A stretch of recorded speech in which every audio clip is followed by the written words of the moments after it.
Hello बच्चों स्वागत है आपका अपने यूट्यूब चैनल सुपर 10 क्लासेस में। और मैं हूं शैलेंद्र शर्मा। तो बच्चों आज हम लोग बात करने वाले हैं गॉस लॉ के न्यूमेरिकल्स की। आज का वीडियो बहुत इंपॉर्टेंट होने वाला है आईआईटी, नीट और बोर्ड एग्जाम के बच्चों के लिए। तो चलिए बच्चों स्टार्ट करते हैं। अच्छा, एक बार बात कर लेते हैं हम लोग गॉस ने क्लोज सरफेस के लिए फ्लक्स कैसे कैलकुलेट किया, क्या अपना लॉ दिया। चलिए एक बार रिकैप करते हैं। देखो, गॉस ने बोला फॉर क्लोज सरफेस, किसके लिए? क्लोज्ड सरफेस के लिए। मतलब जो अपना उन्होंने लॉ दिया वो सिर्फ क्लोज सरफेस के लिए वैलिड था। क्या बताया कि फाई नेट जो भी क्लोज सरफेस से पास होने वाला टोटल फ्लक्स है वो कितना होगा? Q जितना भी चार्ज इनसाइड में है divide by epsilon not, Q by epsilon not. और जो क्लोज सरफेस, या हम लोग बात कर रहे हैं इलेक्ट्रिकल फ्लक्स की डेफिनेशन से। फ्लक्स डेफिनेशन से फ्लक्स कितना था? Close integral EdA cos theta, ये था डेफिनेशन से। और ये गॉस लॉ ने दिया, ये फ्लक्स की डेफिनेशन से। अगर बच्चों हम दोनों की इक्वल करें तो क्या बना? Close integral EdA cos theta equals to Q inside by epsilon naught. ये हमारे पास फॉर्मूला है, हम इस फॉर्मूले को भी यूज करेंगे। आज मेनली हम जो क्वेश्चंस करने वाले हैं वो गॉस लॉ के। तो चलिए स्टार्ट करते हैं क्वेश्चंस को। देखो फर्स्ट क्वेश्चन क्या है। फर्स्ट क्वेश्चन बच्चों है हमारा कि हमारे पास एक स्फीयर है, राइट? ये स्फीयर है बच्चों। इस स्फीयर की जो रेडियस है दैट इज r, इसके सेंटर में एक चार्ज रखा हुआ है Q। बच्चों जब चार्ज Q है तो यहां से पास होने वाला नेट फ्लक्स थ्रू स्फीयर कितना होगा बच्चों? तो बच्चों आपको पता है कि अगर कोई नेट चार्ज Q चार्ज किसी सेंटर में रखा हुआ है, किसी क्लोज सरफेस के सेंटर में रखा हुआ है, तो वहां से पास होने वाला इलेक्ट्रिकल फील्ड लाइन या फिर फ्लक्स, बच्चों वहां से पास होने वाला फ्लक्स कितना होगा? That is net flux is equals to Q by epsilon naught according to Gauss law, right? अगर बच्चों इसी क्वेश्चन को हम ऐसे बोले, बात समझो कि बच्चों हमारे पास एक हेमिस्फीयर है। क्या है? एक हेमिस्फीयर, राइट? इस हेमिस्फीयर की रेडियस r। अब इसके यहां पे ओपन सरफेस पे एक चार्ज Q रखा हुआ है। तब बच्चों फ्लक्स बताओ, फ्लक्स थ्रू हेमिस्फीयर। बच्चों इस हेमिस्फीयर के सेंटर में चार्ज नहीं है। अगर इस हेमिस्फीयर के सेंटर में चार्ज होता तब तो फ्लक्स कितना? Q by epsilon not. लेकिन ये ओपन सरफेस पर रखा हुआ है। ये हेमिस्फीयर कैसा चार्ज है? ओपन सरफेस है। ओपन सरफेस पर रखा हुआ है। जब ओपन सरफेस पर चार्ज रखा है, अभी देखो मतलब हमने ओवरऑल ये किया कि चार्ज यहां पे है, हमने ऊपर वाले इसको रफ कर दिया, सिर्फ ये हेमिस्फीयर ये वाला बचा, यहां पे चार्ज Q ये बन गया। कहानी समझ आ रही है? ये देखो सिमिलर बन गया।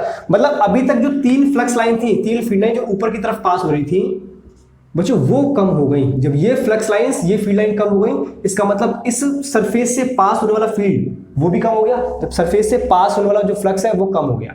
कितना कम हो गया बच्चों? किसी भी, देखो हमने एक इमेजिनरी स्फीयर कैलकुलेट किया, तो इमेजिनरी इस स्फीयर से पास होने वाला flux Q by epsilon naught, ये हमारे पास स्फीयर था, राइट? लेकिन इस हेमिस्फीयर से कितना होगा? इस हेमिस्फीयर से, तो बच्चों हेमिस्फीयर से जब पूरा स्फीयर था तब इससे 6 लाइन पास हो रही थी, लेकिन इस हेमिस्फीयर से सिर्फ 1 2 3 लाइन पास हो रही है, मतलब जस्ट उसका आधा। तो बच्चों कितना आ गया? Q by 2 epsilon not. बात समझ आ गई? क्यों? क्योंकि हमने इसको क्लोज्ड सरफेस कंसीडर किया और क्लोज सरफेस करके कैलकुलेट किया तो इतना आया, लेकिन हमें तो सिर्फ इतने सरफेस ही चाहिए। तो बच्चों ये क्या है? ये उस स्फीयर का हाफ पार्ट है, आधा पार्ट है। तो आधी फील्ड लाइन जाएंगी, और आधी फील्ड लाइन जाएंगी तो फ्लक्स भी आधा ही होगा। बात क्लियर हुई? हाँ, अगर इस हेमिस्फीयर के सेंटर में चार्ज रखा होता तब flux Q by epsilon not होता। ये इसके सेंटर में नहीं है, इसीलिए हमने ऐसा किया कि इसको क्लोज बनाया, सिमेट्री बनाया। अदरवाइज यहां रखा हुआ है तो इसके लिए सिमेट्री नहीं है कहीं भी। हमने सिमेट्री बनाया और इसको क्लोज्ड सरफेस बनाया। अभी तक ये ओपन था, जब हमने क्लोज्ड बनाया तो ये एक स्फीयर बन गया, और जब स्फीयर बन गया तो Q बाई एप्सिलॉन नॉट बना। और जब Q by epsilon not sphere से था तो उसका आधा पार्ट हमने हटा दिया, तो आधे पार्ट से कितना फ्लक्स हुआ? आधा, Q by 2 epsilon naught. Clear हुआ? नोट करो, नेक्स्ट क्वेश्चन बात है। हो गया? नेक्स्ट देखो,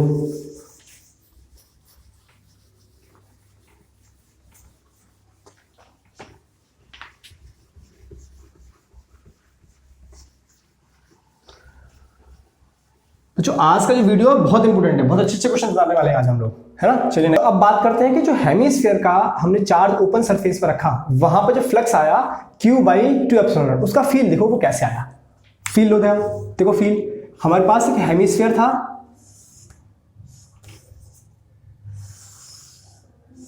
राइट। यहां पे ओपन सरफेस पे चार्ज रखा था Q, इसकी रेडियस थी R। अब इसकी वजह से नेट फ्लक्स आया था, वो कितना आया था Q/2ε0। इसका फील देखो ये कैसे आया। बच्चों इसको कैलकुलेट करते हैं हम लोग फ्लक्स की डेफिनेशन से। अभी हमने कैलकुलेट किया है गॉस लॉ से, अब करेंगे फ्लक्स की डेफिनेशन से कैलकुलेट। बच्चों इस Q चार्ज से इलेक्ट्रिकल फील्ड लाइंस निकलेंगी इस तरफ। बच्चों हर तरफ फील्ड लाइंस निकल रही होंगी, ऐसे करके हर तरफ इलेक्ट्रिकल फील्ड लाइंस आ रही हैं। अब जरा चेक करो, हमने क्या किया, किसी भी एक एरिया को छोटा सा यहाँ पे DA एलिमेंट के एरिया काट लिया। इसका एरिया वेक्टर नॉर्मल आउटवर्ड बाहर की तरफ EA है और एरिया वेक्टर इस तरफ। तब इसकी वजह से यहां का d फाई कितना होगा, इट इज E.DA। बच्चों यहां इन दोनों के बीच में angle 0 degree, so d phi EDA cos 0, so d phi is equals to E into DA। लेकिन हमें चाहिए टोटल फ्लक्स, नेट फ्लक्स। तो नेट फ्लक्स कैसे होगा, phi net is equals to close integral E.DA cos 0। तो बच्चों net flux की अगर हम बात करें तो E तो कांस्टेंट है, यहां भी R है, ये R ये R ये R, क्या करेंगे E बाहर आ गया, क्या बचा सिर्फ क्लोज इंटीग्रल DA। अच्छा बच्चों क्लोज इंटीग्रल DA किसके लिए, हेमिस्फीयर के लिए कितना होगा, जो 4πr² होता है पूरे स्फीयर के लिए, तो हेमिस्फीयर के लिए कितना हो गया, उसका आधा 2πr², right. So net flux E into 2πr²। अब बच्चों इस पॉइंट पे हर पॉइंट पे electrical field 1/4πε0 into Q/r² into 2πr²। देखो r² से कैंसिल है, पाई से पाई कैंसिल, ये 2 से 2 टाइम्स कैंसिल, 4 कितना आ गया Q/2ε0। फाइनल कितना है बच्चों अपने पास Q/2ε0, यही तो आया, देखो आ गया फिर। चलिए नोट करो, फिर मूव करते हैं नेक्स्ट क्वेश्चन पे। नेक्स्ट क्वेश्चन देखिए, ये हमारे पास एक सिलेंडर है बच्चों, इस सिलेंडर की रेडियस है R, राइट। अब इस सिलेंडर के यहां सेंटर में एक चार्ज रखा हुआ है Q। मान लो इसकी जो डिस्टेंस है वो है L, मतलब इसकी लेंथ L है, किसकी, इस सिलेंडर की जो लेंथ है वो है L, हाइट बोल सकते हो आप। अब यहां पे चार्ज रखा हुआ है इसके सेंटर में Q। बच्चों अगर ये चार्ज सेंटर में Q रखा हुआ है, तब यहां से phi net flux through closed cylinder कितना होगा बच्चों, phi net is equal to, बच्चों किसी भी क्लोज सरफेस के अंदर में अगर कोई चार्ज रखा हुआ है, चाहे उसका स्रोत कुछ भी हो, तब वहां से पास होने वाला फ्लक्स कितना होता है, दैट इज Q/ε0। तो ये इस क्लोज सरफेस से आ गया, इतनी बात क्लियर हुई। अच्छा अब जरा देखो बच्चों, अगर मान लो इसी सिलेंडर पे मैंने इसी सिलेंडर को बनाया, नेक्स्ट क्वेश्चन क्या है, एक सिलेंडर है, अब इस सिलेंडर के सेंटर में चार्ज नहीं रखा है, वो जो चार्ज है बच्चों वो चार्ज रखा हुआ है इसके ओपन सरफेस पे, मतलब इस सिलेंडर के ओपन सरफेस पे हमने चार्ज को रखा। अब बच्चों इसको कैसे कैलकुलेट करेंगे, जब बच्चों ये जो चार्ज है अगर सेंटर में होता, तब तो इस चार्ज के लिए हर तरफ सिमेट्री है। सिमेट्री कैसे है वो देखो जरा, मतलब इस तरफ फील्ड लाइन जा रही है, इस तरफ फील्ड लाइंस है, इस तरफ फील्ड लाइन है, इस तरफ फील्ड लाइन पास हो रही है, इस तरफ फील्ड लाइंस, इस तरफ फील्ड लाइन, हर तरफ उसके लिए सिमेट्री है। लेकिन बच्चों क्या इसके लिए सिमेट्री है, देखो इधर फील्ड लाइन गई तो ऊपर की तरफ सिमेट्री नहीं है, क्लोज सरफेस नहीं है, इस तरफ फील्ड लाइन गई, इस तरफ क्लोज सरफेस नहीं है, इस तरफ फील्ड लाइन गई, ऊपर की तरफ क्लोज सरफेस नहीं है। जब बच्चों ऊपर की तरफ क्लोज सरफेस नहीं है, तो क्या हम लोग गॉस लॉ लगा के एप्लीकेबल कर सकते हैं, नहीं, गॉस लॉ से हम लोग इजीली कैलकुलेशंस नहीं कर सकते। बच्चों गॉस लॉ कहता है कि क्लोज सरफेस होना जरूरी है, मतलब ये चार्ज क्लोज्ड सरफेस के अंदर में होना चाहिए। तो हम क्या करेंगे बच्चों, हमने इसको क्लोज्ड करने के लिए एक इमेजिनरी इसके ऊपर में एक सिलेंडर और लगा दिया, इमेजिनरी सिलेंडर और लगा दिया। अब देखो क्या इस होल सिलेंडर के लिए ये सेंटर में आ गया, हमने एक सिलेंडर यहाँ पे और लगा दिया, ठीक। अब इस सिलेंडर, पूरे सिलेंडर के लिए, ये इस पूरे क्लोज सिलेंडर के लिए ये चार्ज सेंटर में आ चुका है, सेंटर में आ गया। तब बच्चों इस सिलेंडर से पास होने वाला नेट फ्लक्स किससे, क्लोज सिलेंडर से, क्लोज से कितना होगा, that is Q by epsilon not. लेकिन हमें किससे पास होने वाला फ्लक्स चाहिए, हमें तो सिर्फ इस ओपन सिलेंडर से चाहिए, जब चार्ज ओपन सरफेस पर रखा हुआ है। तो आप जरा चेक करो, जब क्लोज सरफेस पर चार्ज था उसके सेंटर में, तब फील्ड लाइन 1 2 3 4 5 6 निकल रही थी पूरे सरफेस से, पूरे सिलेंडर से। लेकिन जैसे मैंने ओपन में रखा, ओपन सरफेस पर रखा, तो फील्ड लाइंस 1 2 3 ही निकल रही हैं क्लोज सरफेस से, बाकी 3 तो इमेजिनरी हैं, वो 3 तो ऊपर है ही नहीं क्योंकि सरफेस क्लोज नहीं है। इसका मतलब इसका जो फ्लक्स है वो कितना हो गया, हाफ हो गया। मतलब फ्लक्स नेट किसके लिए बच्चों, ओपन सरफेस के लिए कितना हो चुका है, Q by 2 epsilon not, closed का हाफ। क्यों, क्योंकि फील्ड लाइन आधी हो गई है, ऊपर है ही नहीं, ऊपर तो हमने इमेजिनरी बनाया। मतलब इस पूरे के लिए इतना है, तो बच्चों आधे के लिए कितना होगा, हाँ। बात क्लियर हुई, नोट करो, फिर नेक्स्ट क्वेश्चन आते हैं। हो गया, चलिए अब नेक्स्ट बात करते हैं।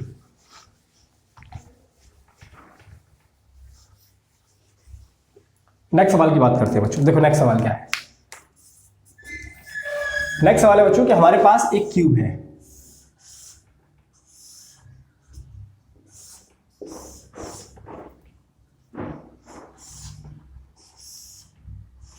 राइट, ये एक क्यूब है बच्चों। इस क्यूब के यहां सेंटर में एक चार्ज क्यूब रखा हुआ है बच्चों, क्यूब है, राइट। हमसे पूछा हुआ है फाई नेट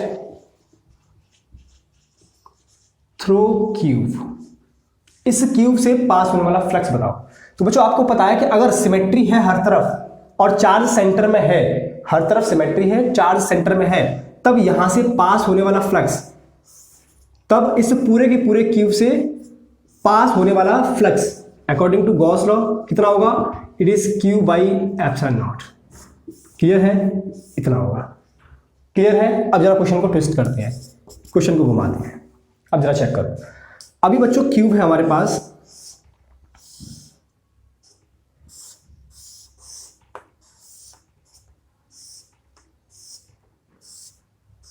राइट, ये क्यूब है। अभी सेंटर में चार्ज ना रखे, हमने किसी फेस के, किसी भी एक फेस के सेंटर में चार्ज को प्लेस कर दिया, यहां चार्ज रख दिया। मतलब इस वाले फेस के क्यूब को हमने फेस, मतलब इस फेस के सेंटर में प्लेस कर दिया। अभी तक इस क्यूब के सेंटर में था, अब किसी भी एक फेस के सेंटर में रख दिया। मतलब चार्ज कहां पे, एट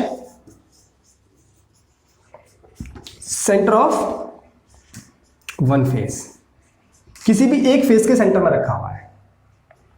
तब बच्चों हमें फ्लक्स कैलकुलेट करना है, तब नेट फ्लक्स कैलकुलेट करना है। अब जरा सोचो कैसे बनाता हूं।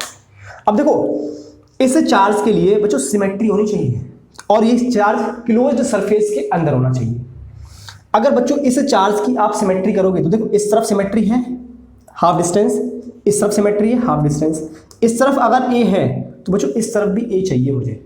मतलब इसके एक तरफ, इसके इस तरफ हमें एक स्लैंट मतलब सरफेस और बनाना पड़ेगा, या हम ये कहें कि इसके इस तरफ एक क्यूब हमें और लगाना पड़ेगा। जब चेक करो देखो कैसे, जब चेक करो देखो कैसे, हमने एक इमेजिनरी क्यूब इस तरफ और लगाया,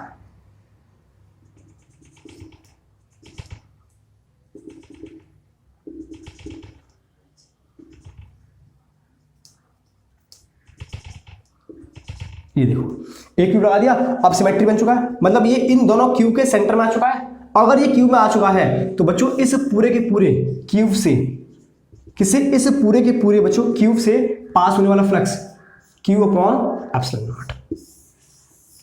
जब ये क्लोज्ड था हमने इस चार्ज को क्लोज्ड कर दिया, लेकिन बच्चों बच्चों फेस पर रखा हुआ है, एक फेस पर रखा हुआ है, तब बच्चों इस एक क्यूब से पास होने वाला फ्लक्स, मतलब ये तो दो क्यूब थे, कितने थे, दो क्यूब, तो फ्लक्स फॉर टू क्यूब। अब हमें क्या चाहिए बच्चों, फ्लक्स फॉर वन क्यूब। एक क्यूब से पास होने वाला फ्लक्स, दो क्यूब से Q बाई एप्सिलॉन नॉट, तो बच्चों वन क्यूब से कितना होगा, it is Q by 2 epsilon not, Q by 2 epsilon not. बात क्लियर हुई बच्चों? जब यहां रखा हमने तब Q बाई 2 एप्सिलॉन नॉट। इतना क्लियर है? नोट करो। नेक्स्ट क्वेश्चन की बात करते हैं।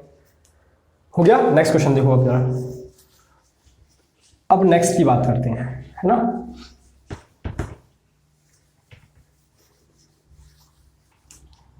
Next question.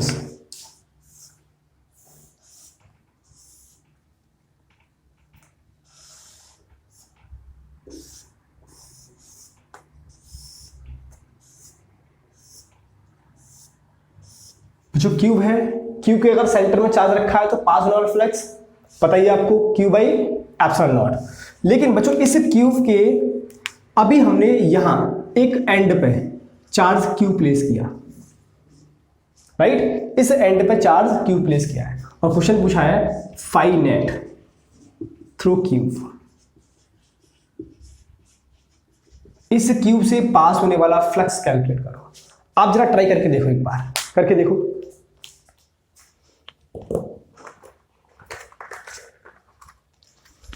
आ गया? अब जरा इस कंसेप्ट को समझो बच्चों। देखो हमारे पास ये क्यूब है, दिख रहा है बच्चों। इस क्यूब के मान लो इस एंड पे, यहां इस एंड पे मैंने चार्ज को रखा, तो बच्चों इस चार्ज को मुझे इंक्लोज करना है क्लोज्ड सरफेस से। मतलब इस चार्ज को मुझे ऐसे इंक्लोज करना है कि ये चार्ज सेंटर में आ जाए, जिसकी वजह से मुझे हर तरफ सिमेट्री मिल जाए, क्योंकि गॉस लॉ सिमेट्री बनाता है, सिमेट्री के लिए है। अगर मुझे सिमेट्री मिले तो इस चार्ज को इंक्लोज करने के लिए मुझे इसके चारों तरफ कितने क्यूब लगाने पड़ेंगे? बात समझो, इस चार्ज को इंक्लोज करने के लिए जिसकी वजह से ये चार्ज इसके सेंटर में आ जाए, कितने क्यूब लगाने पड़ेंगे? तो देखो बच्चों, एक क्यूब तो मुझे यहां लगाना पड़ेगा, यहां पर चार्ज है, इस तरफ ए, इस तरफ ए, सिमेट्री हो चुकी है बच्चों। एक चार्ज मुझे इस तरफ लगाना पड़ेगा। अब जरा बात को समझो, इस तरफ लगा दिया हमने, लगा दिया। अब देखो यहां चार्ज रखा हुआ है, चार्ज हमारा यहां पे है, यहां पे दिख रहा है, यहां पे। उस तरफ भी सिमेट्री मिल गई, जितना इधर है उतना उधर है। ऐसे ही मैंने एक बच्चों यहां पे लगा दिया, एक क्यूब यहां पे प्लेस कर दिया। अब देखो ये 4 क्यूब हमने लगाए, बात समझो जरा। ये 4 क्यूब लगाए, इस 4 क्यूब से बच्चों की आधी सिमेट्री मिली है। हाफ कैसे? देखो चार्ज यहां पे है, इस तरफ इक्वल मिला, इस तरफ इक्वल मिला, इस तरफ इक्वल मिला, इस तरफ इक्वल मिला। ऐसे ही 4 क्यूब बच्चों आगे और लगाने पड़ेंगे। ऐसे ही 4 क्यूब बच्चों देखो इस तरफ और लगाने पड़ेंगे। अब बात समझो, यहां पे रखा हुआ है, इस तरफ सिमेट्री हो गई, इस तरफ सिमेट्री हो गई, इस तरफ सिमेट्री हो गई, इस तरफ सिमेट्री। लेकिन बच्चों इस तरफ सिमेट्री नहीं है अभी। ऐसे ही 4 क्यूब इस तरफ और लगाने पड़ेंगे। तो बच्चों इस चार्ज को इनक्लोज करने के लिए, जिसकी वजह से सेंटर में आ जाए, हमें टोटल 8 क्यूब चाहिए। कितने? Total 8 cube. बात पकड़ पाए मेरी कि नहीं? कितने चाहिए? Total 8 cube. बच्चों वी नीड टोटल 8 क्यूब। हमें इस चार्ज को इनक्लोज करने के लिए कितने क्यूब चाहिए? 8 क्यूब, राइट। अगर 8 क्यूब बन गए तो ये एक बड़ा क्यूब बन जाएगा और ये चार्ज उस बड़े क्यूब के सेंटर में आ जाएगा। इसका मतलब फ्लक्स थ्रू 8 क्यूब, अगर 8 क्यूब से पास होने वाला फ्लक्स, जब ये चार्ज सेंटर में आ चुका है तो बच्चों कोई चार्ज किसी क्लोज सरफेस के सेंटर में है, हर तरफ सिमेट्री है, तो वहां से पास होने वाला flux it is Q by epsilon naught. ये होगा कि नहीं?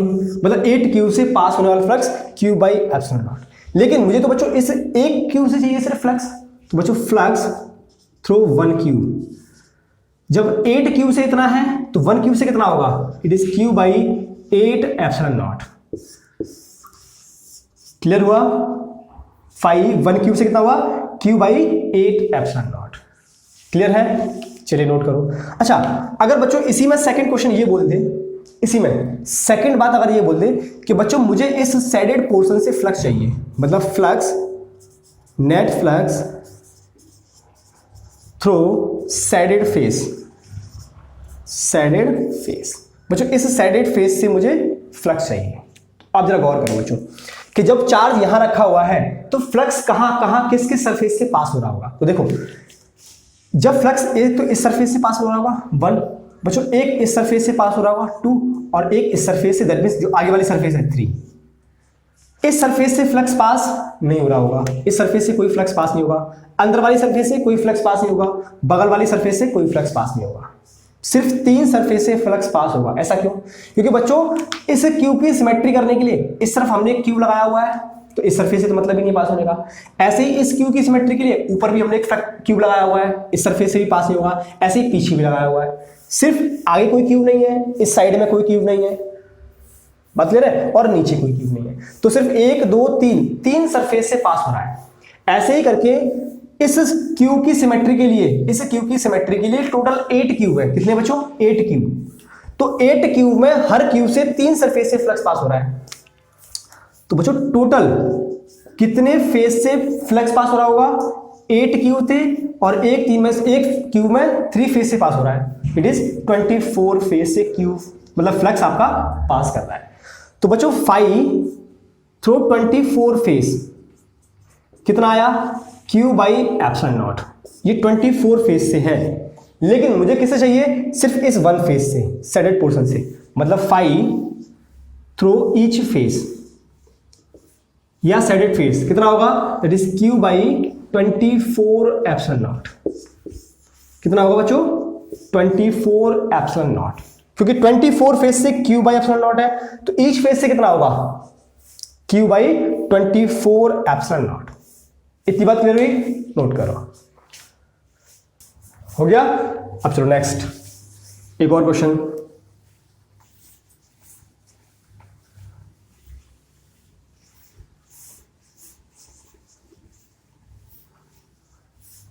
नेक्स्ट बनाते हैं बच्चों। नेक्स्ट क्या है? देखो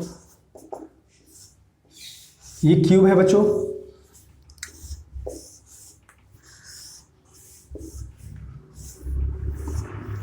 this is the cube, right. अभी देखो क्यूब के सेंटर में अगर हमने रखा तब flux Q by epsilon not, यहां पे रखा Q बाई 8 एप्सिलॉन नॉट, एक फेस पे रखा Q बाई 2 एप्सिलॉन नॉट।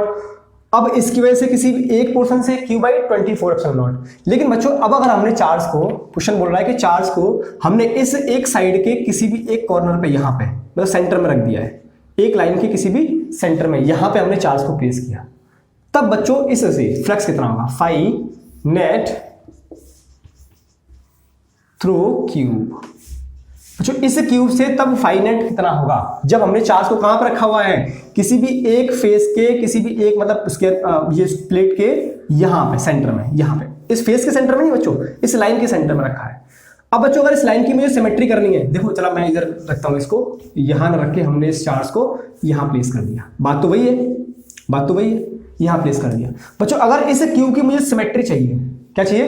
इस क्यूब की सिमेट्री। तो देखो सिमेट्री कैसे आएगी, अब जरा गौर करना, देखिए गौर करना है इस चीज को, सिमेट्री कैसे आएगी।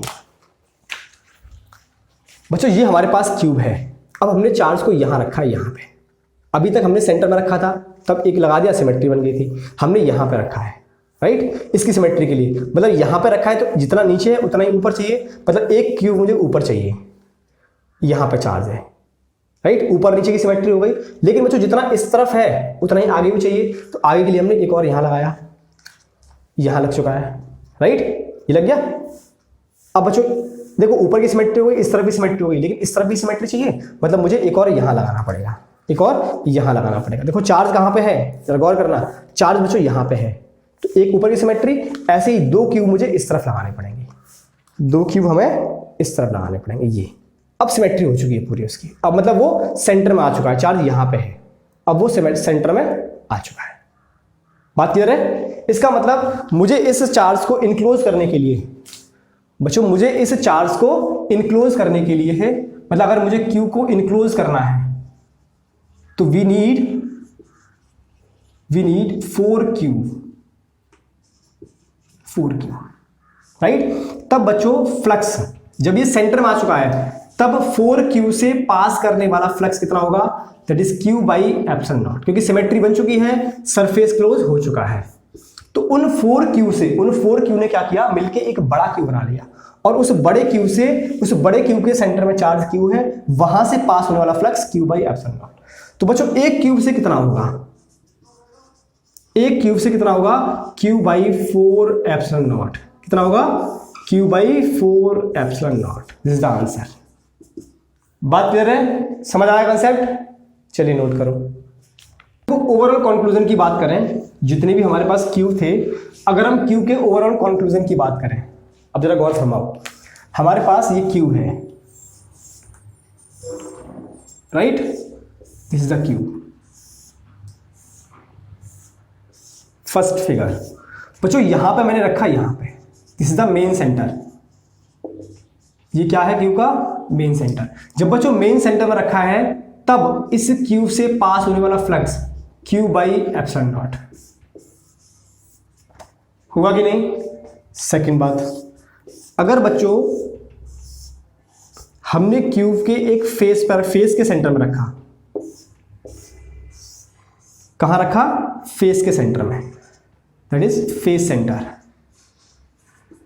तब बच्चों फ्लक्स क्यू से पास होने वाला flux that is Q by 2 epsilon not, right. Third, अगर बच्चों हमने साइड सेंटर में रखा, कहां पे रखा, साइड सेंटर में, साइड सेंटर का मतलब कहीं भी यहां रख दिया, यहां रख दिया, साइड सेंटर, या यहां रख दिया, side centre, this is the side centre. अगर हमने साइड सेंटर में एक पॉजिटिव चार्ज रखा है, सब पॉजिटिव चार्ज है, तब बच्चों क्यू से पास होने वाला फ्लक्स कितना होगा, क्यू बाई 4 एप्सिलॉन नॉट, क्योंकि बच्चों यहां सिमेट्री के लिए 4 क्यूब चाहिए, यहां सिमेट्री के लिए 2 क्यूब चाहिए। नेक्स्ट, अगर बच्चों हमने कॉर्नर पर रखा है, कहां पर रखा, किसी भी एक कॉर्नर पे, मतलब किसी भी एक कॉर्नर पर रख दिया, यहां पे क्यूब कॉर्नर,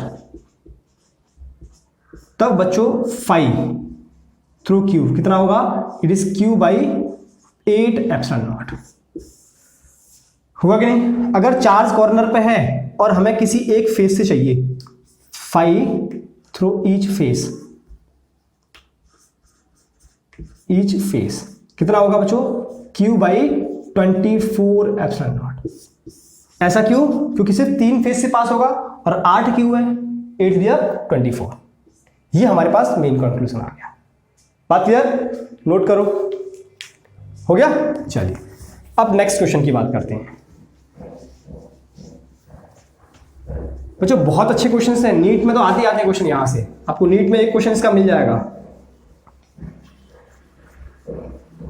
चलिए अब नेक्स्ट क्वेश्चन की बच्चों बात करते हैं। देखो नेक्स्ट क्वेश्चन क्या है बच्चों, नेक्स्ट क्वेश्चन है कि हमारे पास एक स्क्वायर प्लेट है, अपने पास क्या है, एक square plate A B C D, एक स्क्वायर प्लेट है, स्क्वायर प्लेट, इसकी साइड है ए, क्लियर। यहां इसके सेंटर में बच्चों a/2 डिस्टेंस पे एक चार्ज क्यू प्लेस्ड है। अब हमसे पूछ रहा है बच्चों फ्लक्स थ्रू स्क्वायर प्लेट, बच्चों इस स्क्वायर प्लेट से कितना फ्लक्स पास होगा, ये हमसे पूछ रहा है।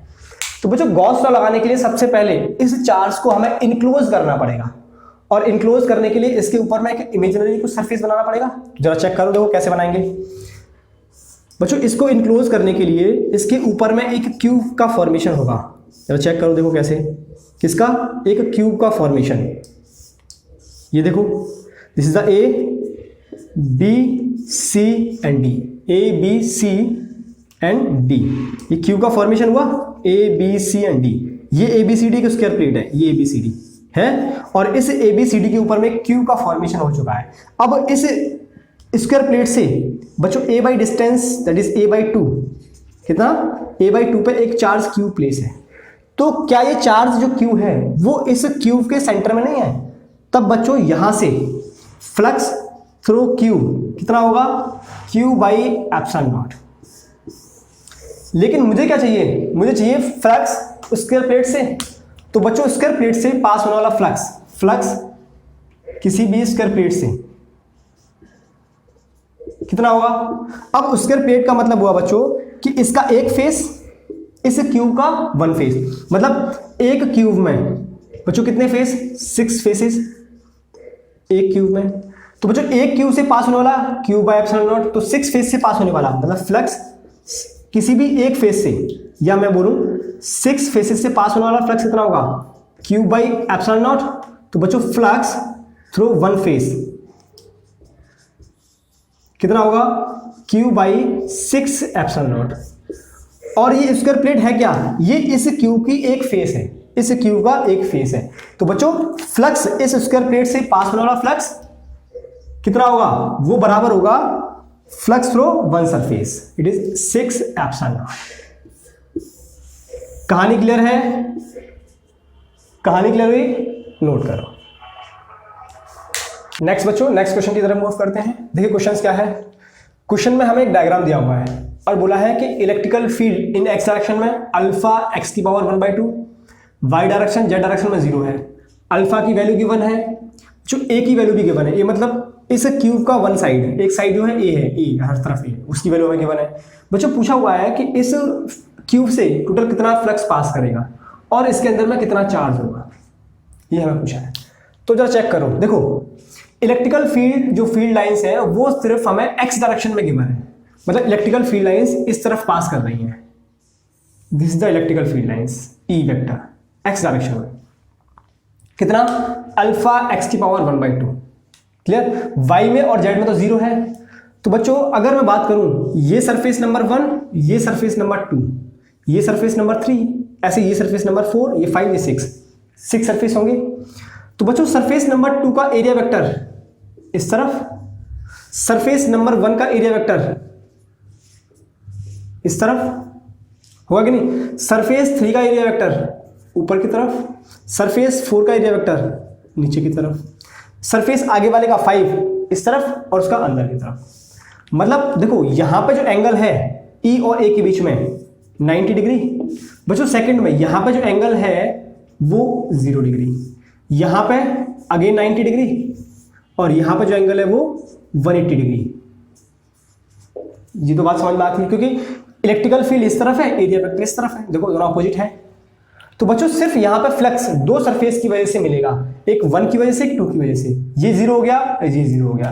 तो अब बच्चों यहां पर जो फ्लक्स मिला वो देखो फर्स्ट सरफेस के लिए कितना होगा, flux through one surface that is E A cos 180। बच्चों इलेक्ट्रिकल फील्ड फर्स्ट सरफेस पे कितना है alpha.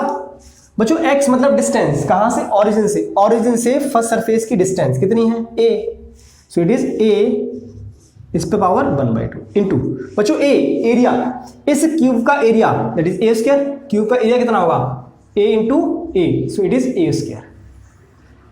Clear? So it is a square into -1 cos 180 -1 कितना आ गया बच्चों -1। अच्छा 1/2 और 2, 1/2 अब ये 2 हो जाएगा, अल्फा इंटू माइनस के alpha that is a, 1/2 plus 2, आप समझो 1/2 प्लस 2 तो 1 प्लस 4/2 इट इज 5/2। कितना आ गया बच्चों ये अल्फा a पे पावर 5/2 माइनस अल्फा a पे पावर 5/2। क्लियर हुआ? ये आ गया हमारे पास फ्लक्स थ्रू वन सरफेस। अब बच्चों बात करते हैं सेकंड सरफेस से। फ्लक्स थ्रू सेकंड सरफेस कितना होगा? सेकंड सरफेस से flux that is E A cos 0 degree. बच्चों ई सेकंड सरफेस के लिए, ये ई था फर्स्ट सरफेस के लिए, ये ई है सेकंड सरफेस के लिए। कितना होगा अल्फा इंटू एक्स। बच्चों एक्स देखो यहां तक ए था और हमें सेकंड सरफेस तक चाहिए, तो A plus A it is 2a, it is 2a की power 1/2। Clear? Into a, so a square cos 0 1, तो अल्फा दैट इज 5/2 कितना आ गया बच्चों दैट इज अल्फा a, इसकी पावर देखो a कितना है 1/2 और a2 दैट इज 5/2 इंटू √2। हुआ क्लियर? अब बच्चों नेट फ्लक्स, नेट फ्लक्स। अच्छा बाकी सारे फेसेस में 3 4 5 6 सब 0, तो बच्चों नेट फ्लक्स जो मिलेगा मुझे फाई नेट, वो सिर्फ किसकी वजह से मिला? फर्स्ट की वजह से और सेकंड की वजह से। सेकंड का फ्लक्स इस तरफ और 1 का फ्लक्स इस तरफ। तो बच्चों ये बड़ा है ये छोटा है, इसमें से इसको माइनस कर देते हैं दैट इज φ2 माइनस φ1, क्योंकि फ्लक्स एक स्केलर क्वांटिटी है, हम इजीली सिंपली इसको ऐड और सब्ट्रैक्ट कर सकते हैं। तो φ2 कितना है alpha a to the power 5/2 √2 minus alpha a to the power 1/2। अब यहां प्लस करोगे, अब अगर हम दोनों को प्लस कर दें तो ये माइनस है, माइनस आ जाएगा। क्लियर हुआ? तो जो फाई नेट कितना आया अल्फा बाहर ले लो, a टू द पावर 5/2 बाहर ले लो। अच्छा ये a टू द पावर 5/2 है, दिस इज 5/2 बाहर आ गया, अंदर में क्या बचा √2 माइनस 1, ये आ गया नेट फ्लक्स। कितना आ गया नेट फ्लक्स? अल्फा की वैल्यू हमें गिवन है, पुट करो, a की वैल्यू गिवन है, पुट करो, गॉट द आंसर। अब बात करते हैं बच्चों चार्ज की, सेकंड कि विद इन द चार्ज कितना होगा। तो लगाओ यहां पे गॉस थ्योरम, नेट फ्लक्स किसी भी क्लोज सरफेस के लिए that is q inside by epsilon naught. तो बच्चों मुझसे पूछा है q inside divide by phi net into epsilon naught. तो फाई नेट हमारे पास आ चुका है, Q inside into phi net कितना है alpha a to the power 5/2 √2 - 1 √2 - 1 into epsilon naught. सारी वैल्यूज हमारे पास है, पुट करो, गॉट द आंसर। क्लियर है? आप आंसर निकाल के मुझे कमेंट कर देना। चलिए